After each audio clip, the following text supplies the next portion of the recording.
साथ में देखिए, मैं सनातनियों से अपील करना चाहूंगी कि अब खामोश रहना बंद कर दें, क्योंकि हद पार हो चुकी है। जिस जिस लैंग्वेज की का कोई काम ही नहीं है इस देश में, अरबी अरब का है भाई। मैं तो अरबी लिखना पढ़ना बोलना समझना सब जानती हूँ, लेकिन उसका क्या काम है? क्या देश की सर्वोच्च न्यायपालिका अरबी समझती है? क्या देश के सर्वोच्च न्यायपालिका के जजेस अरबी समझते हैं? तो ये मदरसों के अंदर जो विवादित आयतें पढ़ाई जा रही हैं, ये जो मदरसों के अंदर कुरान अरबी में पढ़ाया जा रहा है, इसका काम क्या है? पहले ये तो बता दे देश की सर्वोच्च न्यायपालिका, या एजुकेशन मंत्रालय बता दे हमें कि इस अरबी लैंग्वेज का काम क्या है। दूसरी बात है कि जब वक्फ वक्फ संशोधन बिल 2024 के खिलाफ जब असदुद्दीन अवैसी जाता है तो देश की सर्वोच्च न्यायपालिका सुनती है, लेकिन हम जाते हैं कि भाई लैंड जिहाद चल रहा है इसके इसके हिडन तरीके से, तो देश की सर्वोच्च न्यायपालिका हमारी बात नहीं सुनती है। क्यों? हम कहते हैं कि कुरान में 26 आयतें हैं जो विवादित हैं, उस पर आप आलोचना कीजिए, बंद कमरे में सुन लीजिए, किसी को आने मत दीजिए। हमारी बात सुनने को तैयार नहीं है। लेकिन अभी कोई आ जाएगा इस्लाम सिखाने के लिए तो वो सीखने के लिए बैठ जाएंगे। आप सोचिए कि जब से इस देश में कानून बना है और जब से हम लोग एलएलबी पढ़ रहे हैं, और अभी एक जमाने से लेकर के भीमराव अंबेडकर जी से लेकर के अभी 2025 के स्टूडेंट के सिलेबस में भी वक्फ एक्ट नहीं है, तो संशोधन का मामला कहां से आ रहा है? जब संविधान में नहीं है, कुरान में नहीं है, तो इसको बैनिश करो ना भैया।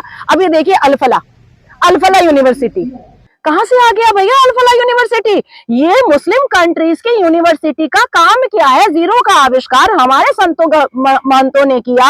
हमारे संत महंत ऋषि मुनियों ने इतने बड़े बड़े वेद का अर्थवेद का ज्ञान विज्ञान किया।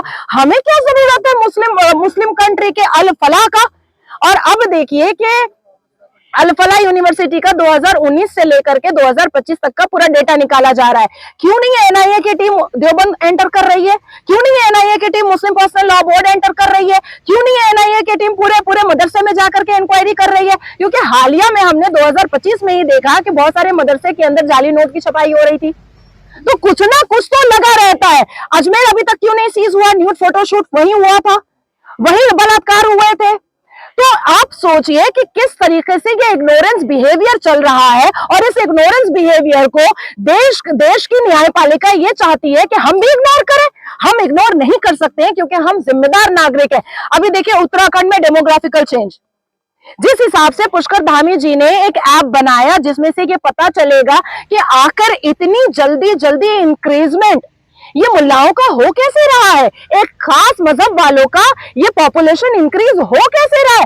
अब सोचिए कि कुदरत को तो चैलेंज नहीं किया जा सकता है। बच्चे तो 9 महीने में ही हो रहे हैं, लेकिन 3 महीने में तो बच्चे हो नहीं रहे। तो ये डेमोग्राफिकल चेंज इतनी तेजी से हो कैसे रहा है? इसका मतलब है कि कुछ ऐसी पार्टियां, पॉलिटिकल पार्टियां हैं, और कुछ ऐसे नेता हैं, और कुछ ऐसे रक्षक हैं जो भक्षक बन करके अपने वोट की लालच में, अपने सत्ता की लालच में, और अपनी लग्जेरियस लाइफ की लालच में, और कुछ सीटें पाने की लालच में ये जहादी आतंकियों को हमारे भारत देश में, हमारी पावन धरती में घुसा करके रखे हैं। आप सोचिए कि देवभूमि में खड़ी हूं मैं। पुष्कर धामी जी किस तरीके से उन्होंने यूसीसी को यहाँ पर इंप्लीमेंट किया, किस तरीके से उन्होंने 4 शादियों को बंद किया, किस तरीके से उन्होंने इंस्टेंट ट्रिपल तलाक के खिलाफ आवाज उठाई, किस तरीके से लैंड जिहाद के खिलाफ आवाज उठाई। आखिर क्या वजह है कि मंदिर के बगल में मस्जिद? आखिर क्या वजह है कि हिंदू मेजोरिटी एरिया जो रेसिडेंशियल एरिया है वहां पर मदरसे बन जाते हैं? क्या वजह है? तो इसको डिकोड करने का वक्त आ चुका है अब। क्या कहना